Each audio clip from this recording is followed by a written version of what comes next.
ఒక సాఫ్ట్వేర్ భార్యాభర్తలు ఇద్దరు ప్రేమించి పెళ్లి చేసుకున్నారు. పెళ్ళైన 3వ రోజు నైట్ డిన్నర్ పెట్టుకున్నారు స్పెషల్గా. వాళ్ళు తింటున్న సమయానికి దీనంగా ఒక గొంతు వినపడింది. గతి లేని పరిస్థితుల్లో అడుక్కుంటున్నాను, చాలా ఆకలిగా ఉంది, కొంచెం అన్నం పెట్టండి అని. వెంటనే ఆమె అన్ని సర్దుతోంది ప్లేట్లో ఆయనకి ఇచ్చేదాన్ని. ఈ మొగుడు అన్నాడు, నీకు బుద్ధి ఉందా లేదా, ఆయన చూడు ఎట్లుండాడో, బలంగా ఎత్తుగా ఉన్నాడు, ప్యాంటు షర్టు నీట్ గా వేసుకొని ఉన్నాడు, ఈ అడుక్కోవడం ఒక పెద్ద ఫ్యాషన్ అయింది, పని చేస్తావరు, ఆడికి ఎందుకు పెట్టేది, ఆడ పెట్టే అన్నాడు. అయ్యో ఆకలి అన్నాడండి, వాడు ఎవడైనా కావచ్చులే, ముందు పెడతాం, అది ఫ్రిడ్జ్ లో పెట్టి రేపటికి తింటాం. ఈ దిక్కుమాల ఫ్రిడ్జ్లు రాబట్టే మనకు సగల రోగాలు, వండింది 3 గంటల లోపల తినడం లేదు కాబట్టే మనకు రోగాలు వస్తుండే. దాచిపెట్టి ఫ్రిడ్జ్లో తింటాడు. సరే అనింది, ఆమె పెట్టేసింది, కానీ ఆ మనసు ఉండడంలే. వాళ్ళిద్దరి మధ్య మాట పెరిగింది. దానం ధర్మం చేయకపోతే మనం సంపాదించే లక్షలు దేనికి, నీకు 1,50,000 నాకు 1,50,000, ఒక్కడికి అన్నం పెట్టలేని ఈ డబ్బు ఎందుకయా అని ఈమె.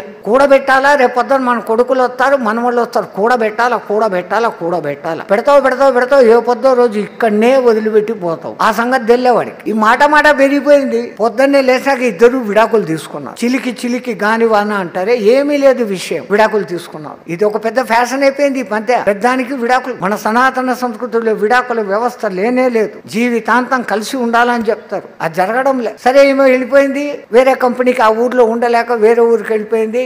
ఇంకా పెద్ద ఉద్యోగం, 2 లక్షల ఉద్యోగంలో చేరింది. 6 నెలలు హ్యాపీగా గడిచినాయి. 6 నెలలు అయినాక ఆ కంపెనీకి సీఈఓగా ఒకడు వచ్చాడు, యంగ్ మ్యాన్. ఆమెకు ఈమెకు ఇద్దరి మధ్య కొంచెం అనుబంధం కలిసింది. ఆమె తన గురించి చెప్పింది, నాకు ఇంతకు ముందే పెళ్లైంది, ఆ మొగుడు సరైన బుద్ధి లేనోడు కాదు, డబ్బులు ఉండేగాని దానా ధర్మాలు చేయడు, డబ్బులు ఉండేగాని పూజా పునస్కారాలు చేయడు, కనీసం వాడి కోసం వాడు బాగుండేదానికి వాడు కనుక్కునే ధ్యానం కూడా చేయడు. ఆ 3 రోజుల్లోనే వాడి బతుకు తెలిసిపోయింది, విడాకులు ఇచ్చాను అనింది. మళ్ళీ ఏం చేస్తావు అంటే, నిన్ను పెళ్లి చేసుకుంటాను అనింది. ఓకే, నాకు కూడా ఇష్టము అన్నాడు. ఇద్దరు పెళ్లి చేసుకున్నారు. వాళ్ళు కూడా 3వ దినం భోజనం చేస్తా అంటే మళ్ళీ దీనంగా ఒక గొంతు వినపడింది, అమ్మా చాలా ఆకలి అవుతుంది, అన్నం పెట్టండి అని. ఆ మొగుడు అన్నాడు, మనం కావాలంటే మళ్ళా వండుకొని తినొచ్చు, ఈ వేడి పదార్థాలు అన్ని నీది నాది కలిపి పెట్టు, వాడు ఎంత ఆకలిగా ఉన్నాడో మన ఇద్దరిది కలిపి తిని వాడు తృప్తిగా ఉంటాడు అన్న. ఆమె అనుకునింది, ఆహా ఆ మొగుడుగాడు అట్లా, ఈ మొగుడుగాడు ఇట్లా అని మొత్తంగా ప్లేట్ తీసుకొని పోయి బయటికి పోయింది. ఆనికి ఏసి లోపలికి వచ్చి లబ్బమని ఏడుస్తా కూర్చుంది. అదెందుకు ఏడుస్తాండావు అంటే,